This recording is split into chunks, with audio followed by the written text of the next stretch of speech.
Yang pertama, kita mau ngomongin trik dalam membuat chart. Oke. Jadi di sini saya buat soalnya gitu ya. Buat chart dengan nilai targetnya ada 100 nih. Di mana kalau ada penjualannya di bawah 100, dia akan kita kasih warna merah seperti ini. Oke. Tapi kalau penjualannya melebihi target, di bagian atasnya tuh, di atas targetnya, kita mau kasih warna hijau kayak gini nih. Oke. Jadi terlihat lebih keren ya. Oke, jadi kalau misalnya bulan Januari di sini 150, kalau misalnya saya ganti menjadi 75 misalnya, dia akan otomatis berubah ke bawah dan hanya menjadi warna merah, oke. Misalnya di bulan Maret naik menjadi 130, kita mau chart ini berubah secara dinamis dengan rule yang sama. Oke, setiap dia di atas target, dia akan menjadi warna hijau. Oke, kita coba ya. Yuk, let's go. Jadi di sini di bawah ada datanya. Ada data bulan, kemudian ada data penjualan. Oke, jadi kita akan menggunakan try and error ya. Kita coba-coba ya. Jadi yang pertama saya akan bikin chartnya dulu nih. Saya highlight dulu. Oke, saya highlight dulu semua. Saya blok. Ada keyboard shortcut yang untuk bikin kolom chart sangat cepat, yaitu Alt F1. Oke, tombol Alt yang ada di sebelah kiri dari spasi. Oke, kemudian kita press F1 gini, Alt F1. Jadi dia akan secara otomatis nih menghasilkan kolom chart, teman-teman. Ini namanya kolom chart. Oke, seperti biasa untuk kali ini kita nggak perlu judul karena cuma mau tunjukin chartnya. Kemudian saya nggak suka grid lines-nya, saya akan klik di grid lines-nya, jadi ada kayak bulat-bulat gini nih. Oke, kemudian saya press delete. Kemudian kalau teman-teman perhatikan, ini ada bordernya nih, saya juga nggak gitu suka ya. Jadi kita klik lagi di dalam chart, muncul dua ribbon yang berwarna hijau, yang hanya muncul kalau kita klik chartnya. Kalau saya klik di luar di sini nggak ada tuh ya. Tapi kalau saya klik ada lagi dia. Oke. Nah di bagian format ada bagian namanya shape outline. Oke. Di shape outline ini kita akan pilih no outline karena saya nggak mau ada border di pinggiran. Oke. Jadi sekarang, di sini saya akan pilih shape outline-nya menjadi no outline. Oke. Sekarang udah hilang ya, nggak ada bordernya. Oke. Oke. Kita mulai dengan begini. Nah. Sekarang saya mau bikin targetnya nih. Oke, saya akan copy aja judulnya sini. Saya tulis target. Oke. Dan pertanyaannya bilang targetnya adalah 100. Oke. Jadi untuk cepat saya akan highlight ini semua. Ini adalah trik Excel. Jadi kalau teman-teman dapat aha moment, oke, teman-teman belajar baru jangan lupa ditulis. Saya akan tulis 100 di atas di active cell. Active cell itu adalah sel yang berwarna putih sendirian. Saya ulang ya. Waktu saya highlight kayak gini, active cell-nya adalah di sini, warna putih. Jadi kalau saya tulis 100, dia akan mengisi di active cell itu dulu. Oke, saya nggak akan press enter, tapi saya akan press Control Enter. Oke, supaya apa? Supaya mempopulasi semua sel yang udah saya blok. Oke, saya akan press Control Enter dan semuanya akan berubah menjadi 100 yang merupakan adalah targetnya. Oke, dan ini satu lagi cool trick mengenai chart. Oke, kalau saya tahap blok semuanya nih, termasuk judulnya. Kemudian saya copy, oke, Ctrl C, dan saya klik chartnya. Kemudian saya paste, teman-teman. Oke, saya paste dengan Ctrl V, dia akan otomatis menambahkan data seriesnya. Oke, sekarang teman-teman perhatikan bukan cuma data series yang ini aja ya, yang ini tuh yang warna biru nih, yang ada warnanya, tapi kita juga bikin yang ini, yang sekarang kalau saya klik di sini dia kasih warna, oke, ini adalah source-nya, sumbernya. Oke. Tapi ini belum cocok ya, karena targetnya kita mau sebagai garis. Oke, gimana cara mengganti tipe chart? Oke, kita klik kanan, ada yang namanya change chart type. Oke, kita mau ganti tipe chartnya nih. Oke, saya klik dan biasanya teman-teman kalau kita udah ngomongin dua tipe chart berbeda di dalam satu chart, seperti yang tadi saya bilang ya, saya mau nih targetnya nih line chart, garis ya. Sedangkan yang biru itu merupakan kolom chart. Jadi kita kalau udah ngomongin yang berbeda, mata kita langsung ke bawah dan baca yang namanya combo. Oke, dari kata combination, atau kombinasi gitu ya. Kalau saya klik, Excel akan langsung memberi suggestion. Apakah mau gambar kayak gini? Atau mau kayak gini? Atau mau kayak gini? Atau mau kayak yang lain-lain? Oke, kita mau yang kayak gini nih, karena pas ya, di garisnya 100. Oke, jadi kita klik OK aja dulu. Jadi intinya kita merubah tipe chart yang warna orange ini, lihat kursor saya, menjadi line chart, menjadi chart garis. Oke, saya klik OK dan sekarang dia berubah. Oke, that's good. Oke, mungkin sedikit kita format chartnya ya. Kita garisnya nih, kalau tadi kita lihat di atas warnanya kuning dan dia di garis putus-putus ya. Kalau saya klik di sini, lagi-lagi ada muncul dua ribbon yang berwarna hijau di atas. Oke, kalau saya pilih format di sini, lagi-lagi di shape outline ya. Karena kan cuma garis ya. Jadi kita mau ngomongin outline-nya aja. Saya mau ganti warnanya menjadi kuning. Perhatikan, berubah menjadi kuning ya. Saya belum klik loh nih. Itu belum review. Oke. Kalau ganti-ganti gini, kita teman-teman bisa lihat mana yang cocok. Oke, mungkin kita pilih yang kuning. Dan untuk mengganti garisnya, teman-teman terus ke bawah sampai ada yang namanya dashes. Dashes itu garis putus-putus. Oke, mau yang kayak gimana nih? Oke, saya pilih yang kayak gini aja ya. Oke, bahkan teman-teman bisa banget ganti ketebalannya. Misalnya mau bikin tebal banget nih, gitu ya. Atau lebih tebal, kayak gitu ya. Atau oke lah, satu aja deh. Tapi yang terlalu tipis ya. Kita pilih yang default deh, 2/4. Oke, gitu ya. Jadi kita udah bisa bikin garisnya nih. Oke, garis ini sangat mudah ya. Hanya bikin data yang baru, semuanya kita samain 100 dan kita ganti menjadi line chart. Oke, nah sekarang masuk yang lebih challenging ya. Kita mau mengganti kolom ini nih yang dari 0 sampai 150 menjadi dua bagian intinya. Oke, menjadi dua bagian. Bagian pertama yaitu di sini ya. Kalau dia di atas 100, dia mentok di 100 dan kita kasih warna merah. Oke. Dan bagian yang kedua adalah kalau dia lebih dari 100, dia akan berwarna hijau. Jadi triknya adalah sebetulnya membuat data dummy atau data tambahan atau data bantuan helper yang memecah kolom ini menjadi dua kolom. Satu berwarna merah, satu lagi berwarna hijau. Oke. Itu triknya. Jadi triknya sedikit menggunakan rumus if, teman-teman. Saya akan menggunakan helper 1 ya, kolom bantu 1. Kita mau bikin yang warna merah nih. Kita mau bikin yang warna merah ini dulu nih. Seperti yang ini ya. Oke. Teman-teman pikirin gimana caranya supaya kalau dia di atas target, saya cuma mau 100. Oke. Kalau dia di atas target, saya mau 100. That's if ya. If the number is more than the target, ya, lebih dari target, kita mau 100 aja. Tapi kalau dia less, ya udah kita ambil angkanya. Ya, kalau dia kurang dari 100, kita mau ambil angkanya aja. Tapi kalau dia lebih dari 100, kita cap nih. Kita mentokin di 100 gitu. Oke. Kalau teman-teman perhatikan, kasus ini ada dua opsi. Dimentokin ke 100 atau angkanya aja. Oke, kondisinya apa? Lebih dari 100. So it's if. Oke. Ini adalah if. Jadi di sini saya akan membuat rumus if. If apa nih? Kalau apa? Kalau penjualannya lebih besar dari targetnya, seperti yang ini nih ya. Kita mau dia mentok di 100 aja ya. Kita akan pilih targetnya. Kalau dia lebih besar dari target, kita mau dia menjadi angka target. Tapi kalau enggak lebih besar artinya apa? Lebih kecil ya. Kita mau angka penjualannya. Oke, saya kurung tutup. Jadi di sini ada logical testnya. Kita mau tes nih, apakah penjualannya lebih besar dari target? Kalau iya, kita kasih 100 targetnya ya ini. Kalau enggak, ya udah, berarti angkanya aja, berarti kan di bawah 100. Oke. Saya enter, dia akan ngasih 100. Kenapa? Karena penjualannya lebih dari 100. Jadi kita mentokin di 100. Saya double klik dan copy ke bawah. Di bagian yang ini 70 di bawah 100 nih. Berarti ya udah kita mau 70 aja. Gitu ya. Ini kita mau bikin yang warna merah nih, oke. Jadi lagi-lagi yang akan saya lakukan, saya akan highlight datanya, saya copy dengan Ctrl C, kita klik chartnya dan paste, Ctrl V. Perhatikan, oke, wah looks funny ya, ini kok jadi garis gitu ya. Karena tadi kita sebelumnya, di chart yang sebelumnya berupa garis, jadi Excel akan mengira dia akan lanjut sebagai garis, oke. Lagi-lagi kita klik kanan, kita pilih change chart type. Di bagian yang warna abu-abu nih, saya akan ganti menjadi cluster column dulu deh, gitu ya. Oke, saya klik ya. Tuh, begitu ya. Oke, jadi setiap dia di atas 100, dia akan mentok di 100. Oke, tapi kalau dia memang di bawah, dia akan samakan. Dan mungkin teman-teman belum ngerasa ini apaan ya, tapi kalau saya ganti warnanya, misalnya, saya ganti warnanya dengan klik kanan dan pilih fill dan menjadi merah. Nah, teman-teman mungkin udah kebayang ya, kita lagi bikin nih yang merah yang ini nih. Oke. Oke, ini saya ganti jadi 150 biar sama, oke. Kemudian yang Maret saya ganti menjadi 70 biar sama. Oke. Jadi gitu ya. Jadi kita lagi bikin yang merah nih. Oke. Oke, that's done. The first one is done. Kita bikin yang merah. Sekarang saya mau bikin yang hijau. Berarti saya perlu helper lagi dong. Oke, helper lagi nih, helper 2. Oke.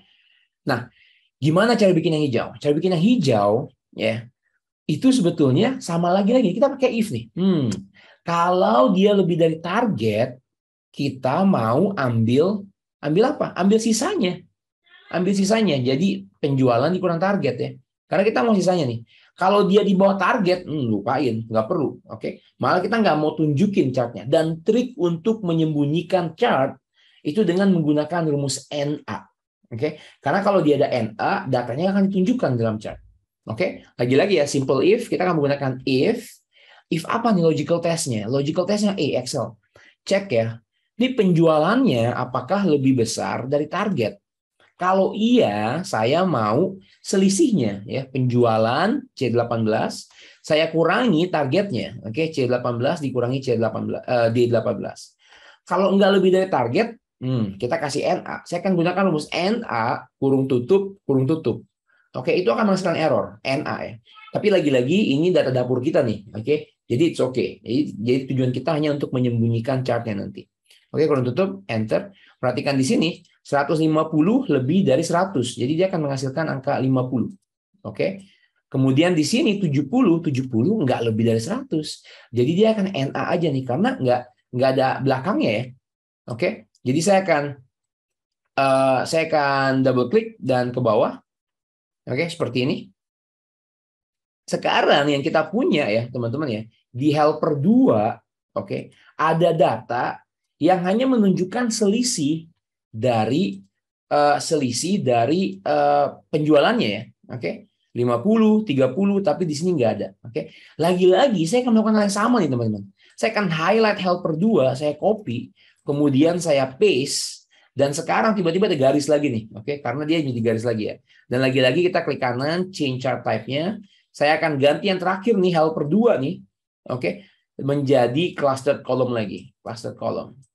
Oke, that's good. Oke, ada di bawah ya. Oke. Tapi ini belum beres ya, karena kita maunya dua komponen ini itu bertindihan gitu. Oke, menjadinya stack column. Tapi sebelum itu saya akan delete dulu nih saya akan delete dulu nih teman-teman yang biru, karena yang biru nggak perlu ya. Karena kita kan sebenarnya cuma perlu dua komponen. Jadi saya akan delete. Sebentar, ke delete semua. Saya delete sekali lagi. Saya delete. Oke. There you go. Teman-teman sekarang lihat ya. Ada dua komponen. Oke, saya akan ganti warnanya yang ini menjadi warna hijau. Oke, dan sekarang seperti ini. Oke. Nah, sekarang udah hampir deket nih. Kita perlu lagi ganti chart type-nya bukan menjadi clustered column, teman-teman, tapi menjadi yang saling bertindihan nih. Oke, menjadi yang saling bertindihan, yaitu yang namanya itu adalah stack column. Oke, namanya stack column. Saya akan klik stack column. Oke, saya akan klik stack column dan dua-duanya akan berubah menjadi stack column. Saya klik OK, there you go, teman-teman. Oke, teman-teman udah ngelihat sekarang ada dua komponen yang berbeda.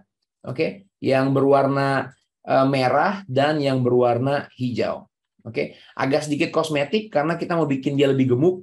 Kita akan klik kanan dari data seriesnya.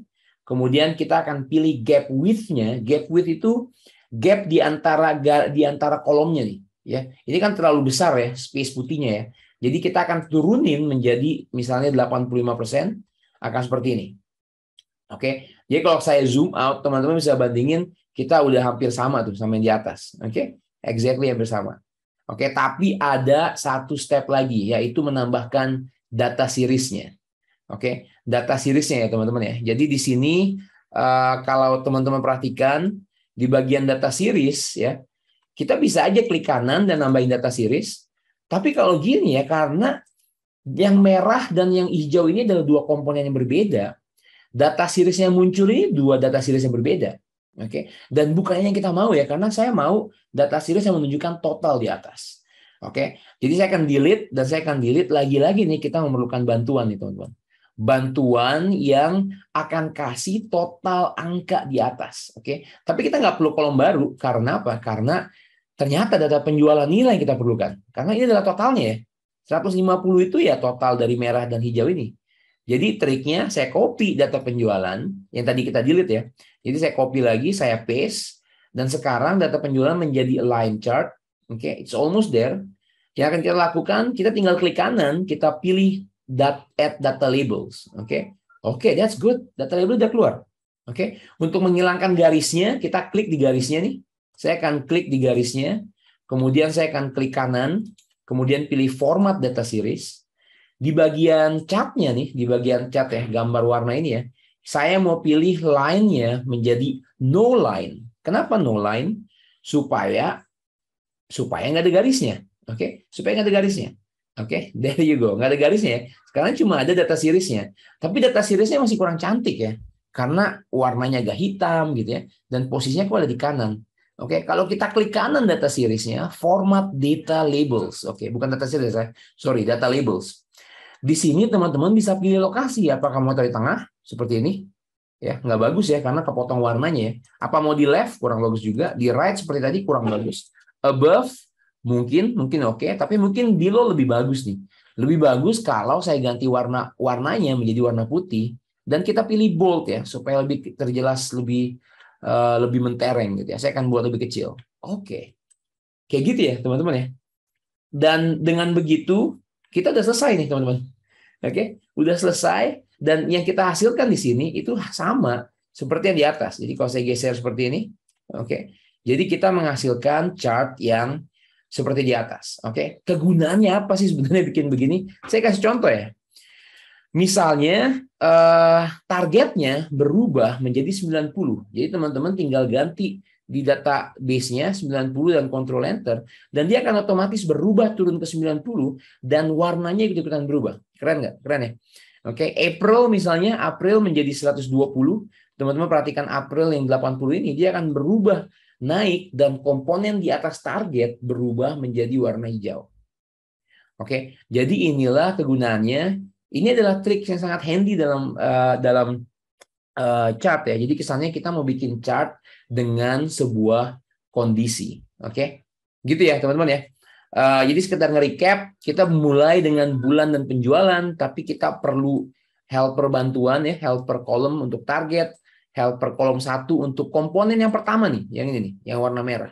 Kemudian kita bikin komponen yang kedua untuk membuat yang warna hijau dengan menggunakan konsep NA untuk menyembunyikan. Benar ya? Di sini nggak ada hijaunya kan, karena kita menggunakan NA. Jadi disembunyikan, jadi nggak ditunjukin. Yang kedua,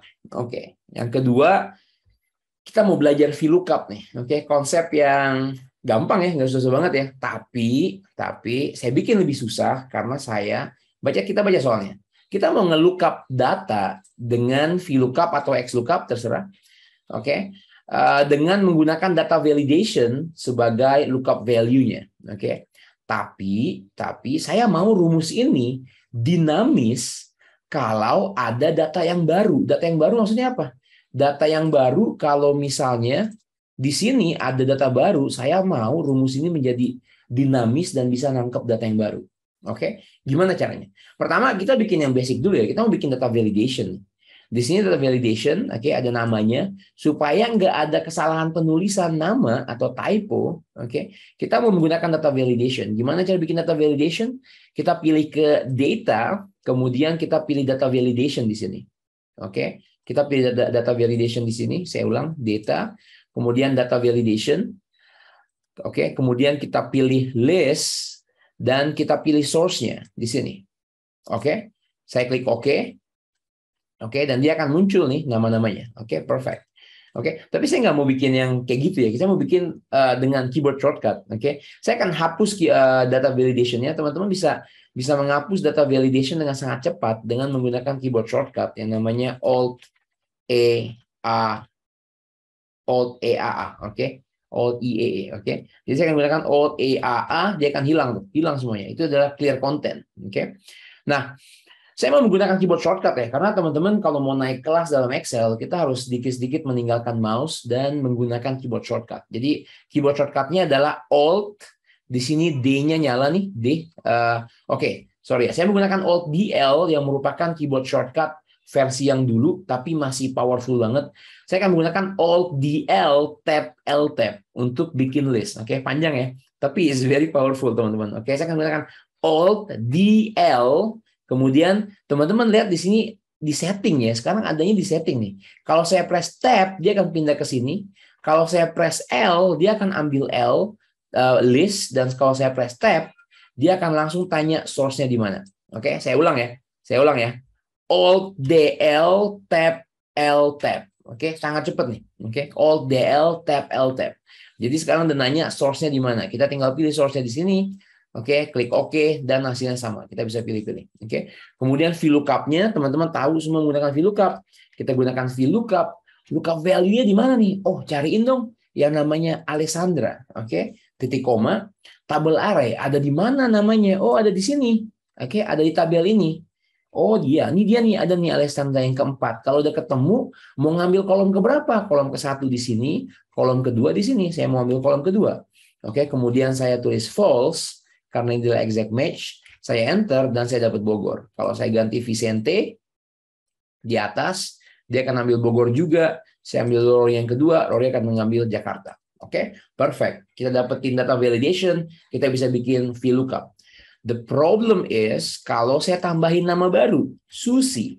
Di mana Susi? Di Depok. Oke, enter. Sekarang saya akan coba cari nama Susi di sini, nggak akan ketemu. Kenapa? Karena data yang kita ambil atau data validasi yang kita ambil itu nggak dinamis. Oke, gimana cara bikin dinamis? Oke, kita bisa menggunakan konsep offset yang kebetulan kita bahas 2 minggu lalu ya teman-teman ya di webinar ya, offset untuk membuat data yang dinamis. Oke, jadi soalnya kan saya geser. Oke, di sini nih teman-teman, saya akan tunjukkan gimana cara kerja offset ya. Oke, saya akan menggunakan rumus offset. Oke, offset kita baca dulu definisinya. Definisinya return a reference to a range that is a given number of rows and column from a given reference. Oke, jadi maksudnya apa? Maksudnya saya bisa nih bikin referensinya misalnya di sini. Ini angka referensi pertama saya. Kemudian saya bilang ke Excel, saya mau kamu ngambil dong berapa data ke bawah nih atau ke atas. Oke, data bawah ke bawah sampai sekian. Oke, ini saya hitung ada 15 row nih, 15 baris. Kemudian kolomnya nggak usah, kolomnya di sini aja, nggak usah pindah ke kanan, nggak usah pindah ke kiri. Oke, 15 ke bawah aja. Oke, terus habis itu bikin menjadi kolomnya sebanyak 1 kolom, ya, tingginya 15 row, dan dia akan mengambil data ini semua. Oke, itu cara kerja offset yang mau kita gunakan. Oke, jadi di sini saya akan menggunakan rumus offset. Oke. Referensinya apa? Referensinya di sini. Oke, di B1. Oke. Kemudian Excel tanya rows. Mau berapa row turunnya? Oke, mau berapa row nih turunnya? Oke. Jadi saya akan bilang Excel, saya mau mulainya di sini. Enggak perlu turun, ya. Kecuali kita mau pindah. Tapi karena saya mau ngambil kotak ini, saya bilang ke Excel, saya nggak mau turun. Jadi di situ aja. Oke. Jadi kalau kayak gitu, kita bilang ke Excel, row-nya 0 aja deh, gitu ya. 0 aja, karena nggak usah turun. Ya. Kemudian kolomnya sama. Kita nggak usah kemana-mana. Nggak usah ke kiri, nggak usah ke kanan. Jadi saya akan tulis 0 juga. Oke. Di sini Excel tanya, oke, panjangnya berapa nih? Mau mulai dari B3. Terus nggak usah geser ke atas bawah, nggak usah geser ke kiri kanan. Terus mau ngambil ke atas bawahnya berapa? Kita mau ngambil ketinggiannya sebanyak 15. Tapi ingat, positif itu ke bawah dan ke kanan. Oke, karena saya mau turun ke bawah, jadi saya akan tulis 15. Oke, 15. Dan width-nya, lebarnya hanya 1 kolom. Jadi saya buat 1. Oke, seperti ini ya. Offset B3, mulai dari B3, startingnya di B3, tapi nggak usah ke kiri, nggak usah ke bawah, jadi 0 dan 0. Tapi saya mau ngambil 15 ke bawah dan 1 lebarnya. Enter. Oke, saya menggunakan Excel 365. Jadi karena menggunakan Excel 365, yang dilakukan dia akan nge-spill, oke, dimuntahin tuh, ditumpahkan. Datanya seperti ini, ada garis warna biru ya. Ini merupakan pertanda bahwa ini adalah spill. Dia akan nge-spill 15 data yang sama seperti di sini. Oke, keren ya rumus offset ya. Oke. Nah, tapi kalau teman perhatikan, kalau saya tambah lagi di sini Andi, offsetnya masih nggak bisa. Kenapa? Karena di rumus offset ini 15-nya kita matikan. Oke, saya mau hardcode 15. Tapi ada nggak caranya supaya 15 ini menjadi dinamis? Kalau ada data baru, dia bisa ngebaca gitu ya. Oke, jawabannya ada, teman-teman. Kita menggunakan rumus yang namanya counter. Oke, saya menggunakan rumus yang namanya counter. Counter apa? Saya akan highlight sepanjang kolom B. Seperti ini. Oke, tapi harus hati-hati, teman-teman. Rumus counter itu menghitung apapun selama dia nggak blank. Oke, apapun yang ada di sini selama dia nggak blank. Oke, kalau saya intip rumus ini, saya blok ya kayak gini ya. Saya highlight blok counter B, sampai B. Kemudian kita press F9 atau function F9. Teman-teman akan lihat jawabannya 17. Oke, 17 dari mana nih? 17 itu adalah nama-namanya yang tadi ada 15, kemudian saya tambahkan Andi 16, dan yang ke-17 adalah judul. Oke, di sini kita tahu judul nggak perlu dong, nggak mau judulnya. Jadi kita harus memainkan logik dan saya akan mengurangi 1 di sini. Oke, saya kurangi 1. Oke, saya kurangi 1, saya enter. Sekarang look, ada kata Andi di bawah. Artinya apa? Artinya dia membaca ada berapa sih item di sini? Oh, ada 17, tapi nama lengkap kan nggak mau. Berarti kita dari sini aja. Oh, ada 16. Oke, Excel, gunakan rumus offset, ambil ke bawah sebanyak 16 sel. Apa yang terjadi kalau saya tambahkan di sini? Saya tambahkan Tony. Oke, teman-teman perhatikan di sini saya enter. Ada nama Tony di sini. Oke, jadi kita bisa melakukan ini, saya hapus ya. Bisa menggunakan offset untuk bikin range yang dinamis. Oke, kita mengkombinasikan offset dengan counter. Oke, jadi artinya apa? Artinya rumus yang saya buat di sini ini adalah rumus yang akan saya pakai untuk apa, teman-teman? Untuk data validation di sini. Oke, jadi saya akan ulang Alt DL tab L tab. Oke, dan rumus yang tadi kita pakai di sini saya akan hapus dan saya paste rumus yang baru kita buat. Offset, saya bilang Excel. Kamu mulai dari B3 ya, B3 ya. Tapi nggak usah ke bawah, nggak usah ke kanan, nggak usah ke atas, nggak usah ke kiri, nggak usah ke kanan. Oke, jadi di B3 aja mulainya. Kemudian kamu turun ke bawah sebanyak counter di kolom B dan dikurangi 1 karena kita nggak mau judul nama lengkap. Oke, kemudian lebarnya lebar 1 kolom di kolom B aja. Oke, gitu ya. Dan setiap kita melakukan data validation, dia akan ngecek ini. Oke, di sini Susi yang terakhir. Saya tambahkan Andi di sini, Andi, enter. Perhatikan sekarang, kita gunakan data validation dan klik drop down-nya. Di bagian bawah akan ada nama Andi, teman-teman. Keren ya. Oke, rumus offset untuk membuat range yang dinamis. Oke, sekarang yang kedua, gimana caranya supaya VLOOKUP ini juga dinamis? Look at that. Tabel array-nya, problemnya ada di tabel array ya, teman-teman. Problemnya ada di sini, di B3 sampai C16. Kenapa? Karena kita matiin di situ. Kalau ada data baru, dia nggak akan ngebaca. Lihat ya, Susi nggak akan dibaca karena kita matikan. Jadi lagi-lagi kita akan menggunakan konsep offset. Di sini kalau teman perhatikan, saya bilang ke Excel, row-nya 1 aja yang ngambil, ya, row B aja. Tapi apa yang terjadi kalau saya bilang ambil 2 row dong ke kanan, kayak gitu ya. 2 row dong ke kanan, kita enter, boom. Excel akan mengambil dua kolom, bukan row ya, kolom yang merupakan sekarang adalah tabel array yang kita mau dalam rumus VLOOKUP. Betul nggak, teman-teman? Oke. Jadi sekarang rumus ini nih, saya akan copy ini semua. Oke. Saya copy dan saya akan paste di sini. Oke. Table array-nya. Oke, panjang rumusnya ya. Oke, enter. Dan sekarang kalau saya tambahkan Andi di mana? Di Bogor gitu ya, di Bogor, enter. Di bagian data validation akan ada nama Andi. Oh yes, ada. Oke. Dan sekarang rumusnya berhasil. Kenapa? Karena kalau kita klik, dia akan ngebaca yang paling bawah juga. Gitu ya. Jadi ini keren banget. Tapi ini belum selesai, teman-teman. Buat lebih efektif lagi, rumus ini teramat panjang nih sebenarnya. Oke. Jadi kita bisa mensubstitute rumus yang panjang dengan menggunakan konsep yang namanya name range. Oke, name range. Apa itu name range? Name range itu berarti kita bikin alamat baru ya buat si rumusnya itu. Cara bikinnya gimana? Cara bikinnya kita ke formula di bagian define names nih. Oke, ada yang namanya define name. Kita mau bikin nama. Oke, kita mau bikin nama. Apa namanya? Kita mau bikin nama misalnya tabel referensi gitu ya. Referensi, nggak harus panjang-panjang ya. Oke. Dan rumusnya apa? Rumusnya yang tadi kita buat. offset, saya paste aja ya karena saya copy ya, offset, tapi di bagian belakang kita mau mengambil dua kolom, oke? Kolom B dan kolom C mau kita ambil.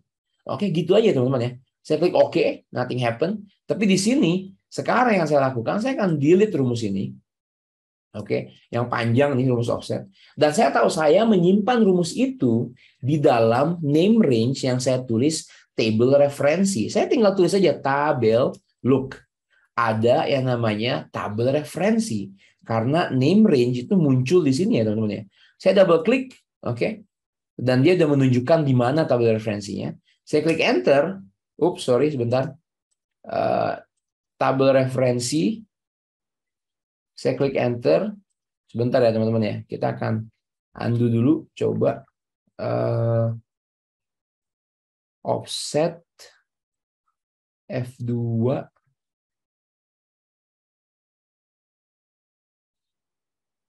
Sebentar. Saya akan ke formula lagi. Saya pilih define names-nya. Saya benerin. Bukan define names ya. Formula, name manager, table referensi, offset. Oke, di sini yang salah nih. Saya akan hapus nih semua. Oke. Karena tadi ke copy. Oke, equal sign, paste. Jadi rumusnya cuma ini nih. Oke, saya klik OK. Kemudian saya klik OK. Dan sekarang baru betul ya teman-teman. Saya akan hapus rumusnya. Oke, kemudian saya tulis tabel referensi tab. Oke, enter. Dan sekarang bisa. Oke, kenapa tadi salah? Karena waktu saya paste itu dicampur dengan yang lainnya. Jadi sekarang saya tulis Andi, ada jawabannya Bogor. Saya tulis yang baru.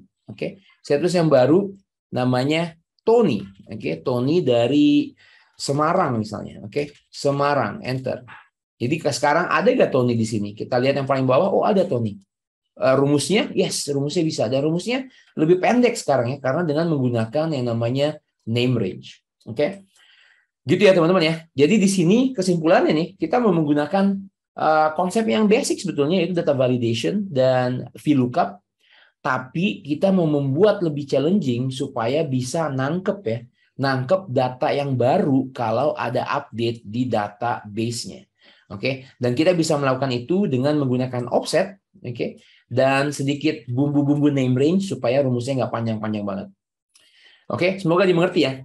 Oke, kalau bukan 365 bisa. Nanti coba ya. Rekaman ada Bang, rekaman seperti biasa Bang Sayuti besok pagi saya kirim. Oke, gitu ya. Saya lanjut yang ketiga. Nah, yang ketiga nih agak ini ya. Misalnya nih, oke. Ada soal dapatkan kode unik yang berupa 3 angka karakter acak yang isinya bisa huruf besar atau huruf kecil. Oke. Jadi di sini saya bikin kode unik nih, 3 karakter ya. Cuma huruf besar, huruf kecil, terserah, tapi diacak gitu ya.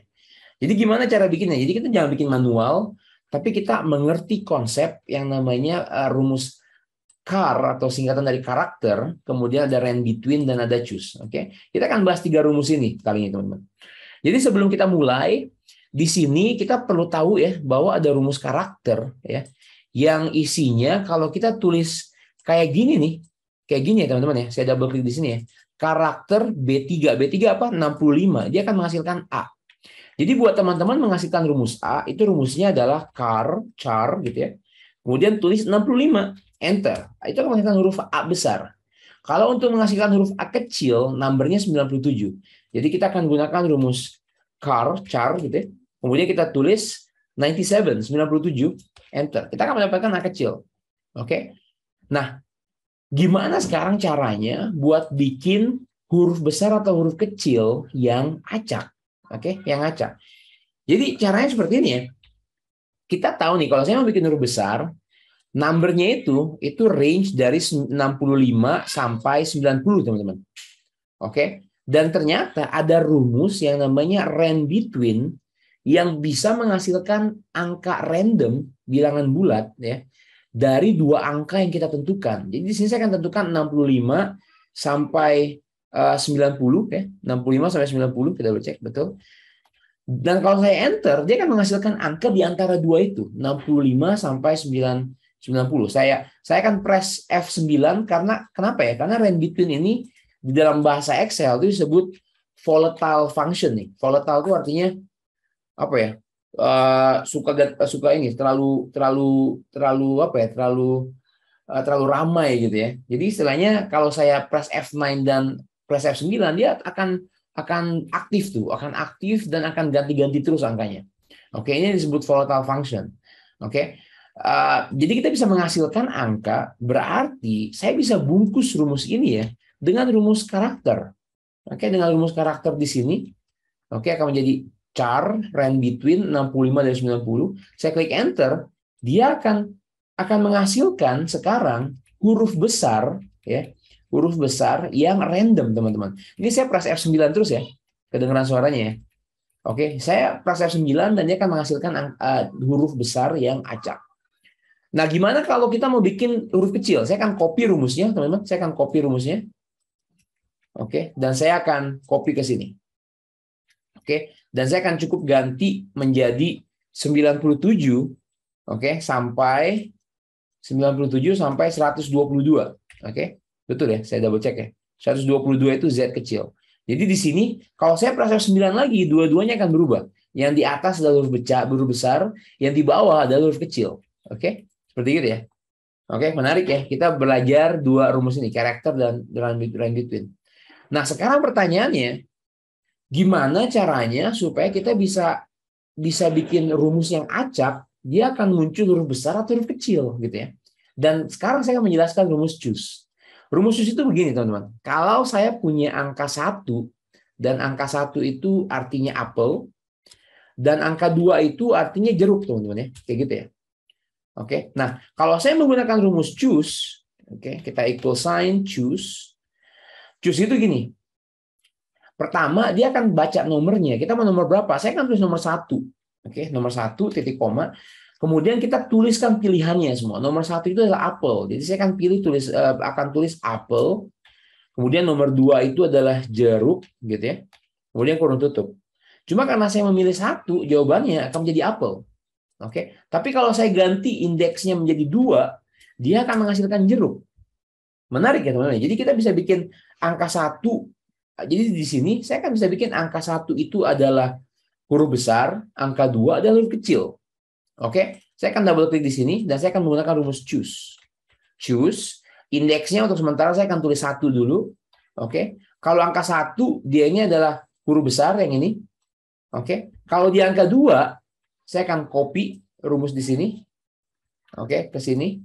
Dan saya akan ganti angkanya menjadi 97 menjadi sampai 122. Oke, gitu ya. Karena saya pilihannya 1 di sini, dia akan menghasilkan huruf besar. Oke, huruf besar. Oke, dia akan selalu menghasilkan huruf besar. Saya press F9 akan selalu menghasilkan huruf besar. Kenapa? Karena pilihannya adalah 1. Sekarang pertanyaannya, gimana cara bikin angka 1 ini menjadi acak 1 atau 2? Oke, dan kita udah belajar barusan. Kita akan menggunakan rumus range between lagi, teman-teman. Jadi angka 1 itu nggak kita tulis 1, tapi saya akan tulis Excel, kamu yang pilihin ya, antara 1 atau 2 nih. Oke, ini, kamu pilihin antara 1 atau 2, terserah, acak. Kalau keluarnya 1, kita ambil huruf besar, kalau keluarnya 2, kita ambil huruf kecil, gitu ya. Oke, panjang ya rumusnya, teman-teman ya. Jadi di sini kita bilang choose, Excel, pilihin ya, random nih, 1 apa 2, karena kita pakai range between. Kalau 1, kita bikin yang huruf besar. Kalau 2 kita bikin yang huruf kecil gitu. Enter. Jadi sekarang huruf kecil ya. Karena apa? Karena choose-nya memilih angka 2. Oke. Saya press 9, sekarang huruf besar. Kenapa? Karena choose-nya di sini ya, di bagian atas nih. Range between-nya itu lagi angka 1, teman-teman. Oke, jadi dia pilih huruf besar. Jadi saya press 9 terus dan terus berganti. Nah, kalau soalnya minta 3 karakter, oke, rumusnya akan sangat panjang karena saya akan menggabungkan ini semua rumusnya di atas dengan tanda dan. Oke, tanda dan untuk menggabungkan komponen pertama itu, komponen kedua adalah komponen yang sama. Saya akan paste. Ini adalah rumus yang sama. Oke, rumus yang sama saya ulang dan komponen yang ketiga saya paste lagi. Oke, saya enter. There you go, teman-teman. Saya double klik ke bawah. Oke, dan saya press F9 sekarang. Semuanya akan menjadi angka acak yang merupakan kode unik nih. Oke, kode unik ya. Kenapa saya bilang kode unik? Mungkin bisa aja ada duplikat, tapi kemungkinan sangat kecil. Oke, jadi kalau teman-teman udah happy, teman-teman bisa copy, kemudian paste special value, dan ini menjadi kode unik. Oke, gitu ya. Menarik ya. Di sini kita belajar rumus karakter, rumus range between, dan rumus choose untuk bikin kode unik yang terdiri dari huruf besar atau huruf kecil. Oke. Wah, udah 50 menit. Ada yang bertanya? Besok pagi, yes, besok pagi ya. Semoga bisa besok pagi ya. Saya akan kirimkan rekamannya. Oke, filenya udah saya kirimin ya di WA. Oke, good. Kita lanjut ya. Oke, sekarang nih saya mau ngomongin ini fitur keren banget ya teman-teman ya, yang ada di dalam Power Query. Oke, beberapa webinar terakhir saya memang sudah bahas Power Query. Oke, karena Power Query ini sangat powerful. Oke. Jadi kita mulai. Problemnya apa? Problemnya dibilang dari data di sebelah kiri, oke, buatlah data seperti kayak di bawah. Oke, teman-teman pernah nggak dapat ya? Dapat data yang udah bentuknya seperti ini nih. Oke.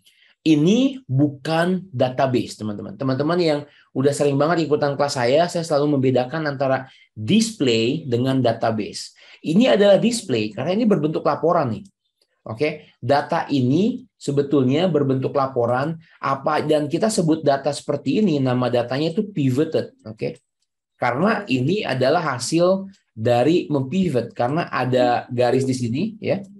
Ada row di kiri dan ada kolom di atas. Oke. Jadi ini adalah namanya pivoted. Ini bukan database yang bagus karena database yang bagus itu adalah diisi secara ke bawah ya. Jadi seharusnya sales rep di sini, seharusnya sales rep di sini, kemudian seharusnya region itu diisi di sini satu. Kemudian ini adalah value-nya, oke? Jadi itu adalah data yang bagus. Sedangkan ini bukan data yang bagus. Kalau saya tanya teman-teman, bikin dong buat data seperti ini. Wah, ini akan sangat sulit ya, karena database-nya bukan database yang bagus. Teman-teman kemungkinan besar nih harus melakukan manual nih teman-teman. Gimana cara bikin kayak gini? Oh, Jawa, oke. Kita copy dulu nih sales rep-nya, kita copy di sini gitu ya. Kemudian kita copy penjualannya, kemudian di sini kita tulis Jawa. Oke, enter. Dan lakukan yang sama untuk Sumatera, Kalimantan, Sulawesi. Kalau data cuma 4, it's okay. Kalau datanya ratusan, nggak mungkin kita begini ya.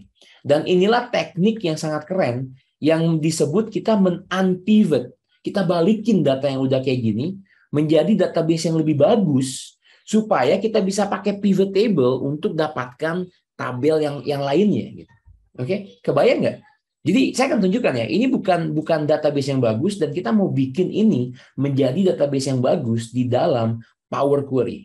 Oke, kita coba ya. Jadi kita klik di mana aja di dalam database. Ini udah berbentuk tabel nih, jadi udah pas karena Power Query perlu database-nya dalam bentuk tabel.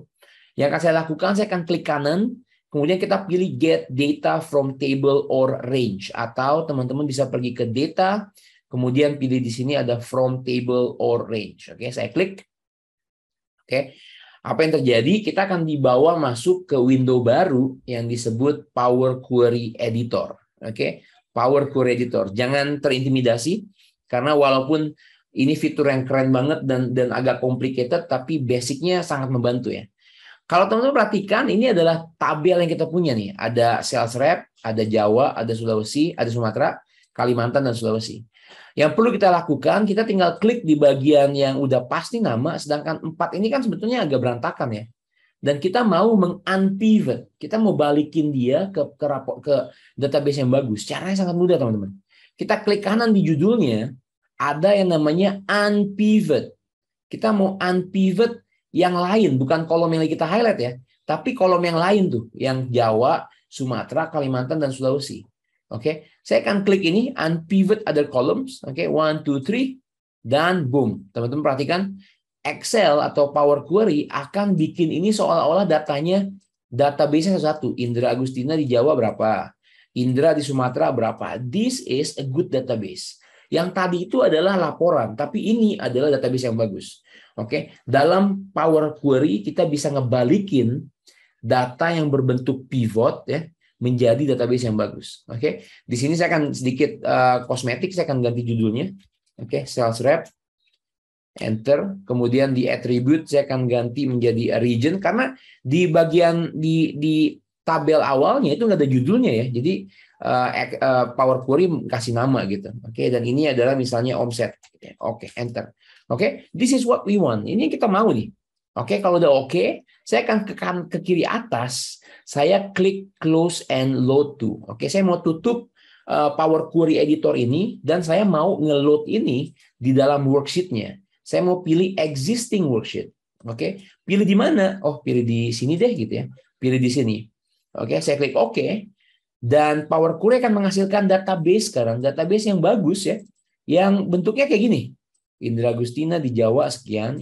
Jadi intinya data yang disamerikan, yang disimpulkan di sini itu dijabarkan di dalam sini. Oke, gitu ya teman-teman ya. Ini keren banget ya. Jadi saya akan dengan begitu, ini akan saya geser. Oke, saya insert beberapa kolom. Oke, dan saya mau bikin data yang ada Jawanya di kiri, kemudian namanya dan omsetnya di sebelah kanan ya. Dan kita bisa menggunakan database ini sekarang untuk membuat pivot table. Oke, jadi saya akan pilih insert pivot table. Oke, database sudah benar. Kita mau pilih di existing worksheet. Oke, saya pilih di sini misalnya. Oke, dan saya klik oke. Oke, dan sekarang saya bisa bikin sekarang regionnya ada di row.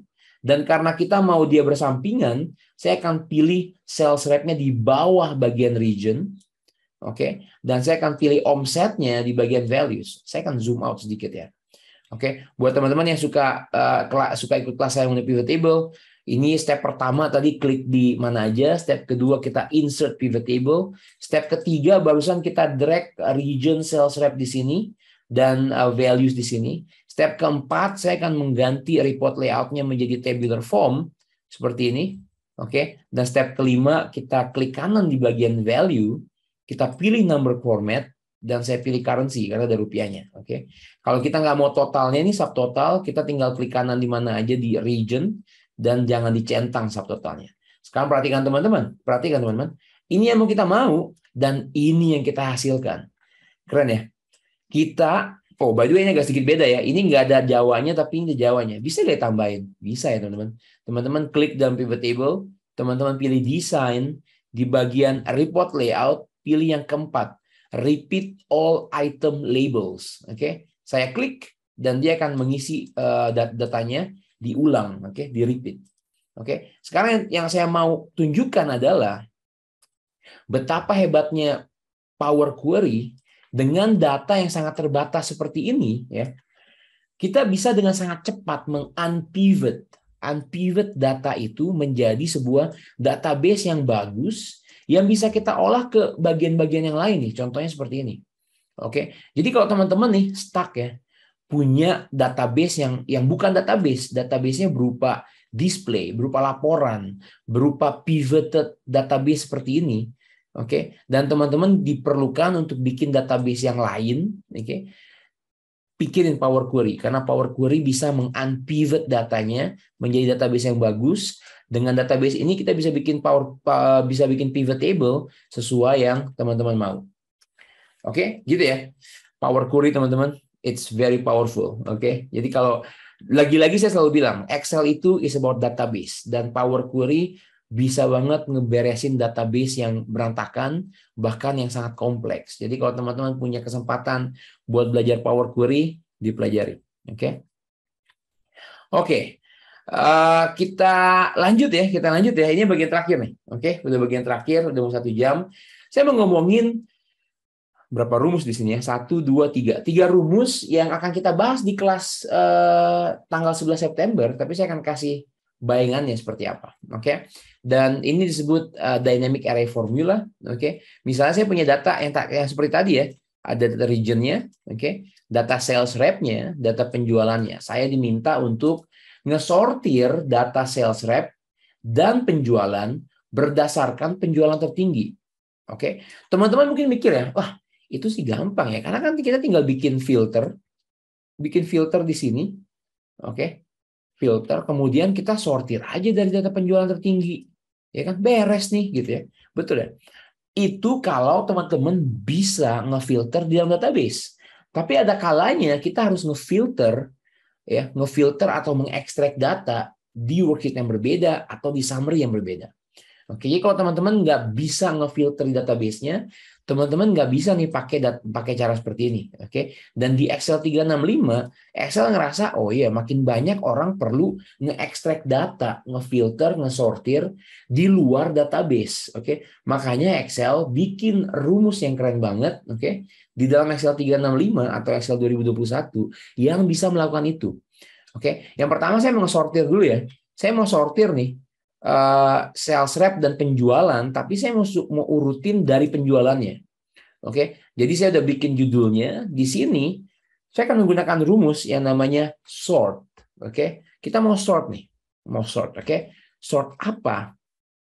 Kita pilih datanya. Oke, kita mau ngambil sales rep dan penjualan. Saya akan highlight ini ke bawah. Oke, datanya nggak terlalu banyak sampai sini. Oke, kemudian dia tanya sort index. Mau sort berdasarkan kolom yang mana nih? Kolom yang ke-1 atau kolom yang kedua? Oke, saya mau pilih kolom yang kedua karena kita mau sort berdasarkan penjualan. Kemudian titik koma. Waktu kita nge-sort itu selalu ada dua tipe ya teman-teman ya, yaitu ascending atau descending. Ascending itu artinya makin lama makin naik nih. Jadi dari yang kecil makin lama makin besar, makin besar, makin besar, makin besar. Kalau descending itu kita mulai dari yang paling besar dulu. Makin lama makin turun karena descend itu artinya menurun. Oke.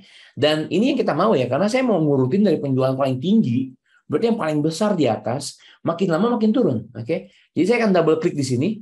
Oke, dan ini cukup, kita kurung tutup, enter. Ini adalah dynamic array formula. Jadi dynamic array formula akan nge-spill karena dia nggak hanya menghasilkan satu sel, tapi menghasilkan banyak sel. Oke, saya enter dan dia akan nge-spill kayak gini. Dan lihat ada efeknya, ada efek garis warna biru dan ada shadow-nya. Oke, ini yang disebut spill di dalam Excel 365. Jadi lagi-lagi kita lihat di sini ya. IKA Indah, yang paling besar itu IKA Indah 146 juta di sini nih. Oke, penjualan dia di Sulawesi dan kita sortkan dari paling atas.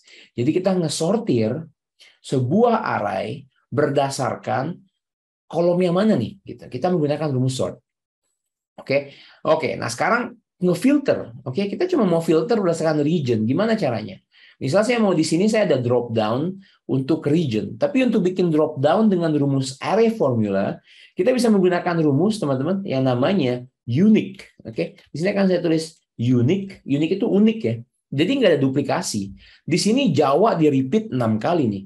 Sumatera di repeat 6 kali. Saya cuma mau ambil satu aja, yang unik aja.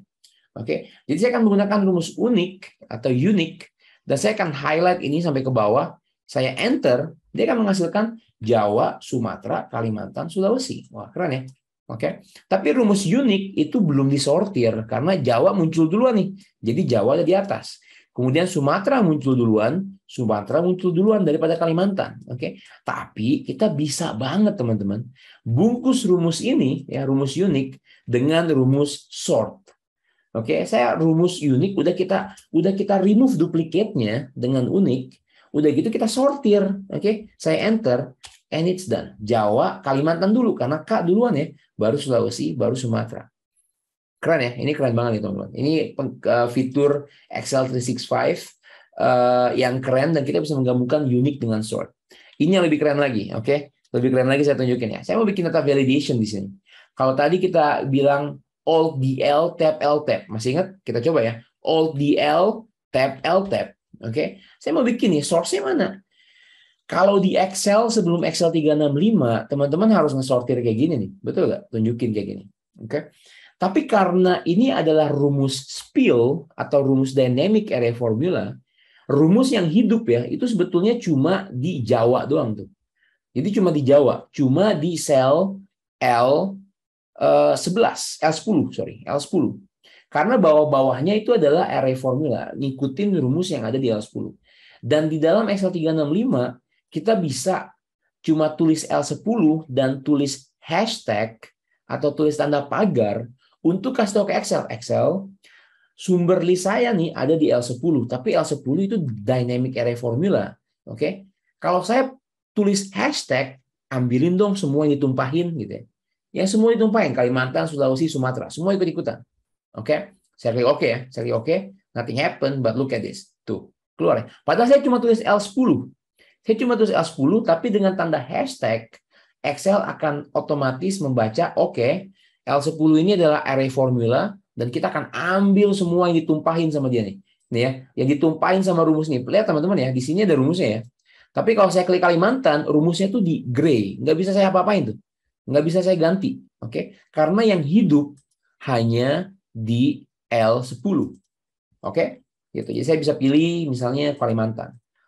Nah, di sini saya akan memfilter. Saya mau filter dong sales rep sama penjualan yang regionnya di Kalimantan aja gitu ya. Oke, kita mulai ya. Kita gunakan rumus filter. Oke, array-nya mana nih? Array-nya ini semua nih yang mau kita ambil sesuai judul yang udah saya buat ya. Karena saya buatnya sales rep dan penjualan. Oke. Oke, include-nya apa? Apa yang mau di-include, yang mau ditarik, yang mau difilter? Saya cuma mau narik kalau region di sini nih, ya, region yang di sini itu equal to sama dengan Kalimantan. Oke, jadi artinya apa ya? Artinya Excel filterin dong, filterin ini nih yang biru ya, sales rep sama penjualan. Tapi filter kalau regionnya nih sama dengan Kalimantan. Kalau nggak Kalimantan nggak usah di-filter. Oke, gitu ya. Saya enter ya, enter, boom. Dia akan mengambil Indra Agustina yang 71 juta. Yaitu di sini. Ini. Dia akan mengambil data di sini nih. Walaupun Kalimantan nggak kelihatan, tapi dia hanya ngefilter atau mengambil data sesuai region yang Kalimantan. Oke. Dan kalau teman-teman lihat di sini masih belum tersortir, kita lagi-lagi bisa menggunakan rumus sortir di sini. Saya akan ngebungkus rumus filter dengan sort. Oke, sort ini rumusnya. Kemudian saya mau nge-sort berdasarkan kolom kedua. Kolom kedua itu apa? Ini penjualan. Karena kolom pertama adalah sales rep, dan kolom kedua adalah penjualan. Oke, gitu ya. Dan kalau udah gitu, kita tinggal enter dan dia akan ngesortir. Oke, kali ini teman-teman, saya nggak naruh argumen yang ketiga nih, sort ordernya. Jadi secara default dia akan memilih ascending, berarti makin lama makin tinggi. Oke, secara default. Kalau kita mau bikin makin lama makin rendah, kita harus buat titik koma dan pilih yang descending. Oke, -1. Enter. Dan sekarang yang paling tinggi, teman-teman, itu berada di paling atas. Oke, jadi ini combo ya teman-teman. Kita belajar 3 rumus sekaligus. Oke, kita belajar unique digabung dengan sort. Oke, kemudian kita menggunakan hashtag dalam data validation, dan di sini kita gabungin filter dengan sort. Jadi rumus yang keren banget. Sebelum 365 menggunakan untuk ekstrak data seperti ini teman-teman, itu teman-teman harus menggunakan antara CSE, oke, atau Control Shift Enter, atau menggunakan rumus yang sangat kombinasi rumus yang panjang seperti indeks, agregat, atau small, atau large, dan ya, dan it's gonna be complicated. Itu bakal complicated banget. Oke,